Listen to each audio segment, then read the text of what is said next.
போபாலில் 1800 கோடி ரூபாய் மதிப்புள்ள போதைப் பொருள் பறிமுதல் செய்யப்பட்ட சம்பவம் அதிர்ச்சியை ஏற்படுத்தியுள்ளது.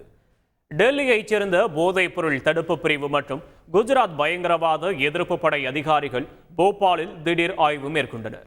அப்போது போதைப் பொருள் தயாரிப்பு தொழிற்சாலையை கண்டுபிடித்த போலீசார் அங்கிருந்து போதைப் பொருள் தயாரிக்க பயன்படுத்தப்படும் மூலப்பொருட்களை பறிமுதல் செய்தனர். மூட்டை மூட்டையாக பறிமுதல் செய்யப்பட்ட இவற்றின் மதிப்பு 1814 கோடி ரூபாய் என போலீசார் தெரிவித்துள்ளனர். போதைப் பொருள் கடத்தல் மற்றும் எதிர்ப்புக்கு எதிராக போலீசார் நடத்தி வரும் அயராத முயற்சிக்கு இந்த நடவடிக்கை ஒரு உதாரணம் என்றும் குஜராத் உள்துறை அமைச்சர் ஹர்ஷ் சங்கவி குறிப்பிட்டுள்ளார். நமது சமூகத்தின் ஆரோக்கியத்தை பாதுகாப்பதில் இதுபோன்ற கூட்டு முயற்சிகள் முக்கியமானவை எனவும் அவர் கூறியுள்ளார். செய்திகளை உடனுக்குடன் தெரிந்து கொள்ள உடனே சப்ஸ்கிரைப் பண்ணுங்க.